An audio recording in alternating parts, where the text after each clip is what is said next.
Eu quero tratar com você hoje sobre um assunto muito importante, que é sobre você ser um discípulo de Jesus. O que é um discípulo? É um aluno, é aquela pessoa que aprende e pratica aquilo que aprendeu. Por que você tem que ser um discípulo de Jesus? Porque não adianta você dizer que é de Deus se você não tiver autoridade no mundo espiritual, se você não viver conforme a palavra de Deus diz. Você precisa ter autoridade, você precisa ter poder na oração para repreender o mal e mandar embora e ser uma pessoa bem-sucedida na vida. Porque o diabo ele trabalha 24 horas para te passar uma rasteira. Ele não perde tempo. E não adianta você ser membro de igreja, não adianta você seguir uma religião se você não tem voz ativa no mundo espiritual, se você é uma peteca do capeta, ele joga para onde quer, faz o que quer com você e você está sempre vivendo de modo derrotado. Você tem que ser um vencedor. Ser cristão significa ser parecido com Cristo. Então você tem que fazer as mesmas obras que ele fazia, porque ele disse: aquele que crê em mim também fará as mesmas obras que eu faço. Porque eu vou para o Pai. E ele foi para o Pai. E antes de ir, ele ensinou como é que nós devemos viver, como é que nós devemos proceder e nos deu autoridade e poder para pisar toda a força do mal. Então, meu irmão, minha irmã, você precisa ser um discípulo de Jesus. Você precisa receber esse poder, essa autoridade para você ser uma pessoa bem-sucedida na vida. Lá no Evangelho de Mateus, no capítulo 10, está escrito da seguinte maneira: E Jesus, chamando a si os seus 12 discípulos, deu-lhes poder sobre os espíritos imundos para os expulsarem e para curarem toda a enfermidade e todo o mal. Ora, os nomes dos 12 apóstolos são estes: o primeiro Simão, chamado Pedro, e André, seu irmão, Tiago, filho de Zebedeu, e João, seu irmão, Filipe e Bartolomeu, Tomé e Mateus, ou Levi, o publicano, Tiago, filho de Alfeu, e Lebeu, apelidado Tadeu, Simão cananita e Judas Iscariotes, aquele que o traiu. Pouco antes disso, antes de chamar os discípulos e dar a eles poder, autoridade para expulsar os demônios, para curar os enfermos, Jesus havia revelado que uma pessoa sozinha não conseguiria levar o evangelho a toda criatura. Nem mesmo ele conseguiria fazer isso. Ele disse aos discípulos: a seara é grande, mas os trabalhadores são poucos. Rogai, pois, ao Senhor da seara que mande trabalhadores para a sua seara. E depois então ele chamou os 12, deu-lhes poder sobre os demônios para os expulsarem e para curarem todo tipo de moléstia e enfermidade entre os homens. E mais tarde ele chamou mais 70. Depois ele incluiu nessa obra todos aqueles que creem nele. Então Jesus enviou esses 12 e ordenou eles dizendo: não ireis pelo caminho das gentes. Os meios que o homem usa, a estratégia do ser humano que utiliza para fazer um recital, para fazer um show, uma peça de teatro, isso não é para o pregador da palavra. Nós não podemos pegar essa maneira deles agirem. O pregador ele tem que aprender com Cristo. Como é que se faz? Nós temos que ficar aos pés do Senhor. Temos que ser fiéis àquilo que Ele fala ao nosso coração. Porque se nós quisermos fazer a coisa do nosso jeito, não vai funcionar. Tem muita gente boa de lábia, boa de papo, que consegue fazer um sermão, uma palestra que encanta as pessoas. As pessoas dizem: oh, como ele é sábio, como ele fala bem. Gente, isso não adianta. O servo de Deus, ele fala as palavras de Deus. Não adianta querer fazer a coisa do nosso jeito, porque não funciona para nós. Jesus disse: sem mim nada podeis fazer. Não podemos ir pelo caminho dos gentios, o caminho que toda a humanidade vai. Não podemos fazer as coisas do modo como eles fazem. Nós não temos que usar mentiras, artimanhas para obter algum lucro, algum sucesso. Nós temos que dar a palavra e deixar Deus falar no coração da pessoa. Eu não tenho que falar bonito, que falar coisas que impressionam as pessoas, não. Eu tenho que ensinar a palavra, você tem que ensinar a palavra, falar de modo simples, de maneira que as pessoas entendam, e deixa Deus fazer a obra. Ele sabe como é que se faz. Então Jesus disse para os discípulos: não ireis pelo caminho das gentes. Não vai com segundas intenções, não vai com artimanha, não vai como fazem os gentios, esse teatro todo, aquela palestra, aquela coisa para encantar as pessoas, porque Deus não está nisso, Deus está na palavra. E ele disse mais: não ireis pelo caminho das gentes, nem entrareis em cidade de samaritanos. Os samaritanos eram um povo misto de judeu e outros povos com todo tipo de crença religiosa. Quando Salmanaser, tem tradução que fala Salmanasar, eu não sei qual que é a pronúncia correta, mas o fato é que quando esse rei da Síria invadiu e tomou Israel, ele levou cativo para a terra dele as pessoas de mais cultura, de classe mais elevada. E o populacho, aquelas pessoas que não tinham profissão, que não haviam se preparado para a vida, que não tinham muito talento, e aqueles de moral baixa, ele deixou ali em Samaria. E também ele levou para Samaria o populacho de outros reinos que ele havia conquistado, e colocou ali, juntou tudo ali. Isso está escrito lá no segundo livro de Reis, que diz assim: depois o rei da Assíria trouxe gente de Babilônia, de Cuta, de Ava, de Amate, de Sefarvaim, e a fez habitar nas cidades de Samaria, em lugar dos filhos de Israel. E eles tomaram Samaria em herança e habitaram nas suas cidades. Então, os judeus que ali ficaram se misturaram com os demais e foram aprendendo os costumes, as crenças deles. E aí aconteceu um fato estranho. Começou a surgir leão de tudo quanto é lado e começou a devorar as pessoas. Está escrito lá no segundo livro de Reis, diz assim: sucedeu que no princípio da sua habitação ali, não temeram ao Senhor, e o Senhor mandou entre eles leões, que mataram alguns deles. Então veja bem, do nada começou a aparecer leões, e os leões estavam comendo as pessoas.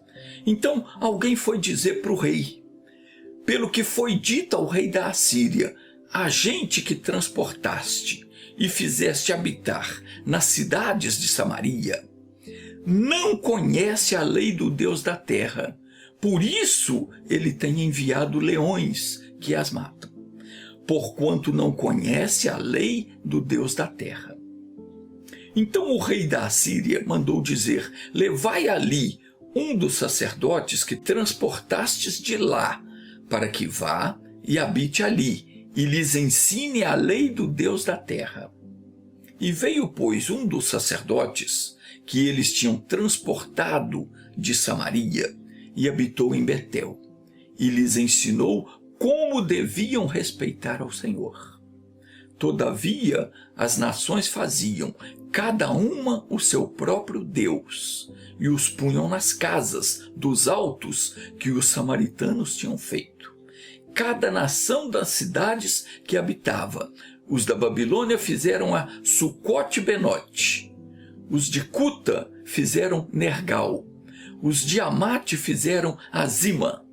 Os aveus fizeram Nibás e Tartaque. E os sefarvitas queimavam seus filhos no fogo, a Adrameleque e a Anameleque, deuses de Sefarvaim. Cultuavam também ao Senhor, e dentre o povo fizeram para si sacerdotes dos lugares altos, os quais exerciam o ministério nas casas dos lugares altos. Assim também temiam ao Senhor, mas também serviam a seus próprios deuses, segundo o costume das nações do meio das quais tinham sido transportados. Até o dia de hoje fazem, segundo os antigos costumes, não respeitam ao Senhor e nem fazem segundo os seus estatutos e nem segundo as suas ordenanças, nem tampouco segundo a lei, nem segundo o mandamento que o Senhor ordenou aos filhos de Jacó, a quem deu o nome de Israel, com os quais o Senhor tinha feito um pacto e lhes ordenara, dizendo: não temereis outros deuses, nem vos inclinareis diante deles, nem os servireis, nem lhes oferecereis sacrifícios, mas sim ao Senhor, que vos fez subir da terra do Egito com grande poder e com braço estendido. A ele temereis, a ele vos inclinareis, e a ele oferecereis sacrifícios. Quanto aos estatutos, às ordenanças e à lei e ao mandamento que para vós escreveu, a esses tereis cuidado de observar todos os dias, e não temereis outros deuses. E do pacto que fiz convosco, não vos esquecereis. Não temereis outros deuses, mas ao Senhor vosso Deus temereis. E ele vos livrará das mãos de todos os vossos inimigos. Contudo, eles não ouviram, antes fizeram segundo o seu antigo costume. Assim essas nações temiam ao Senhor, mas serviam também às suas imagens esculpidas. Também seus filhos e os filhos dos seus filhos fazem até o dia de hoje, como fizeram seus pais.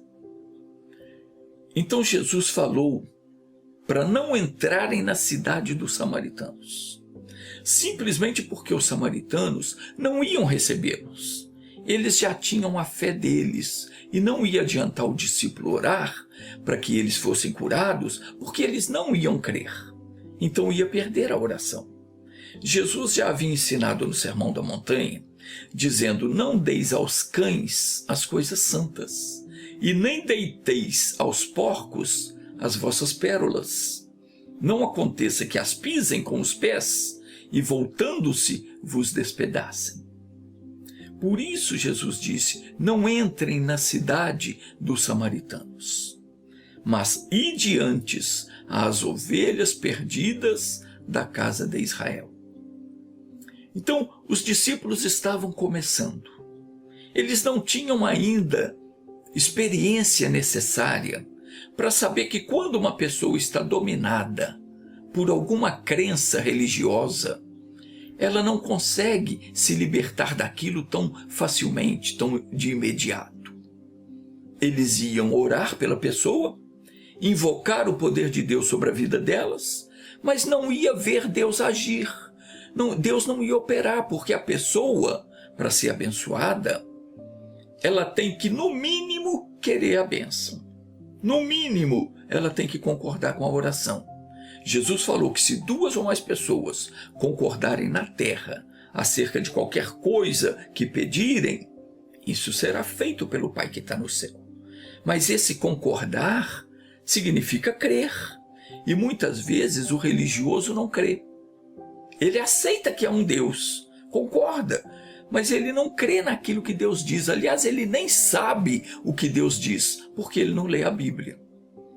Ainda assim, Deus muda qualquer situação, mas muitas vezes isso demanda tempo. Então, Jesus ordenou que eles não entrassem ali, para que porventura não se decepcionassem ao ver que a operação de Deus naquela vida não aconteceu. Então Jesus ordenou: ide antes às ovelhas perdidas da casa de Israel. E indo pregai, dizendo, é chegado o reino dos céus.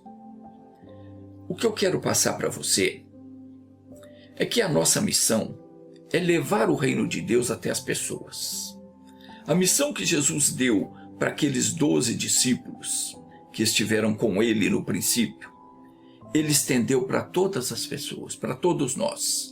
Todo aquele que passou pelo novo nascimento e se tornou um filho, uma filha de Deus, tem o compromisso, tem a missão de propagar o reino de Deus, até que ele venha. Jesus não chamou ninguém à toa, mas é preciso a pessoa se consagrar. Quem quer ter sucesso na vida espiritual tem que buscar a Deus, tem que buscar orientação, tem que ler, meditar muito na palavra de Deus, procurar assistir a pregação, aprender de Deus. Lá em João capítulo 17, no versículo 20, Jesus estava orando ao Pai, pedindo em favor dos discípulos, porque ele ia deixar esse mundo, e ele disse o seguinte: não rogo somente por estes, mas também por aqueles que pela sua palavra hão de crer em mim. Quer dizer, não era apenas pelos 12, por aqueles que estavam ali com ele naquele momento, que ele estava orando. Jesus estava falando a respeito de mim, a respeito de você e de todas as pessoas que um dia haveriam de crer nele. Continuando, Jesus disse, para que todos sejam um, como tu, ó Pai, o és em mim e eu em ti, que também eles sejam um em nós, para que o mundo creia que tu me enviaste. Meu irmão, minha irmã, o mundo vai crer em Deus, vai crer que Jesus veio de Deus, quando ver a operação de Deus. Agora vem o mais importante, o Senhor Jesus disse o seguinte, no versículo 22, e eu dei-lhes a glória que a mim me deste. Preste atenção no que Jesus está dizendo aqui. Eu dei-lhes a glória que a mim me deste. Queridos, quando nós aceitamos Jesus e fomos batizados com o Espírito Santo, nós recebemos a mesma glória, o mesmo poder que Jesus recebeu quando ele foi batizado lá no Rio Jordão. O mesmo Espírito que desceu sobre ele também veio sobre nós. E fomos revestidos do mesmo poder. E para que é que Jesus enviou sobre nós o seu Espírito? Ele diz aqui, para que sejam um, como nós somos um. Sabe o que isso significa? Que nós, ministros da palavra de Deus, temos não só a capacidade, mas o dever de fazermos as mesmas obras. É obrigação de todo cristão. Ele disse, porque eu vos dei o exemplo, para que como eu vos fiz, façais vós também. Nós não podemos deixar o demônio nos limitar, dizer que não podemos expulsá-los, que Deus não faz mais milagres. Onde é que está escrito isso? É mentira. A Bíblia diz em Hebreus capítulo 13, no versículo 8, que Jesus Cristo é o mesmo, ontem, hoje e eternamente. O próprio Senhor disse, porque eu, o Senhor, não mudo. E sobre nós, diz a Sagrada Escritura, no Salmo 104, no versículo 4, e faz dos seus ministros labaredas de fogo. Queridos, isso não tem nada a ver com religião. O ministério de quem serve a Deus é diferente. Tem muita gente que se passa por sacerdote, mas não está pronto para fazer a obra de Deus. São atores, pessoas que querem se servir de Deus, e Jesus advertiu sobre estes tais, que fazem as suas obras com o fim de serem vistos pelos homens. Alargam os fractérios, alongam as franjas do vestido, amam o primeiro lugar nos banquetes, as primeiras cadeiras nas sinagogas, as saudações nas praças, os serem chamados de padre, ou melhor, de mestre, pelos homens. Rabi quer dizer mestre. Agora, por falar em padre, eu ouvi contar um caso, eu não sei se é verdade, mas diz que numa cidadezinha do estado de São Paulo, um certo cidadão ele abriu um processo contra um pastor de uma certa igreja. Porque o pastor ensinava que idolatria é pecado. Cada vez que o pastor ensinava algo que ia contra a religião do padre, o padre abria um processo contra ele. Diz que foram mais ou menos uns 22 processos. Aí o juiz chamou o padre, no dia do julgamento, chamou o padre e perguntou para ele: o senhor crê em Jesus Cristo? O senhor crê no Evangelho? O padre respondeu: sim, eu creio. O senhor crê no que a Bíblia diz? O padre respondeu: claro que eu creio. Aí o juiz disse para ele: por que é então que você não se une ao pastor e vocês dois ensinam a verdade para o povo? Porque eu pesquisei na Bíblia, tudo o que o pastor falou está tudo lá. Tudo que o senhor reclama contra o pastor, a Bíblia diz que o pastor está certo. Dizem que o padre deixou tudo, tirou o processo. Bom, mas o que eu ia dizendo é que não adianta a pessoa se fingir de santo, porque de acordo com a Bíblia, todas as coisas estão nuas e patentes no mundo espiritual. Conforme declara lá em 2 Timóteo capítulo 2, o Senhor conhece os que são seus, os que são dele. O Senhor conhece os que são dele. E o diabo também sabe quem está na mão dele. E esses tais sacerdotes nem se arriscam a desafiar o demônio porque a vida deles está cheia de coisa errada. Ora, quando você se prepara para servir a Deus, a primeira coisa que você tem que fazer é se consagrar.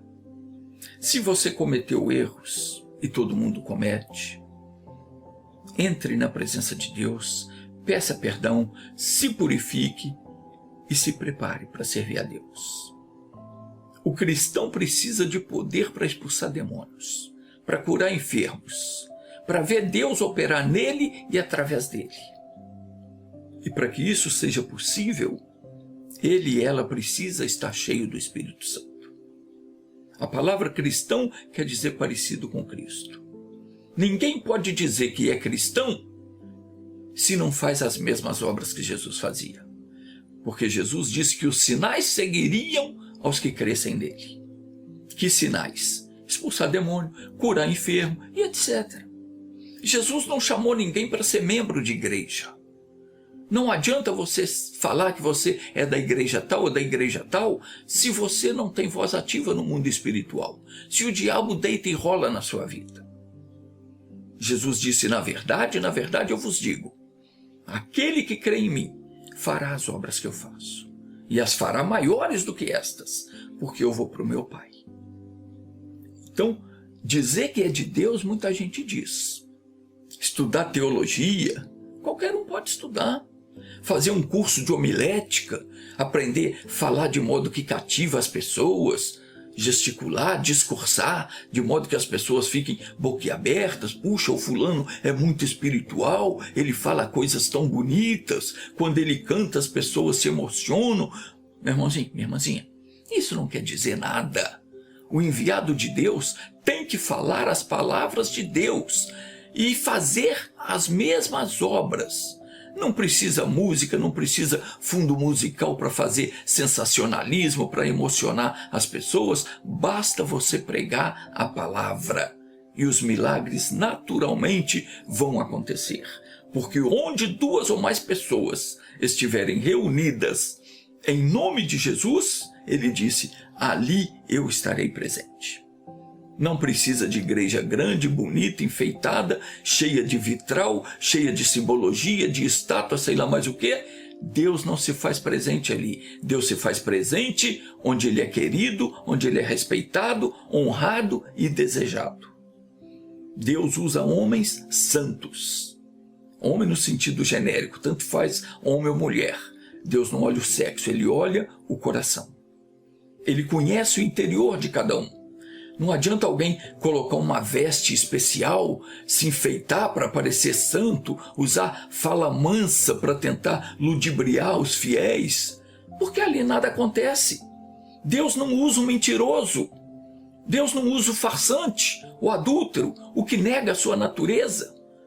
Deus vai usar a pessoa que busca a Ele de todo o coração, que deixa a sujeira do pecado e se santifica, e se consagra, e se entrega, e coloca a vida no altar e deixa Ele dirigir. Vamos orar agora?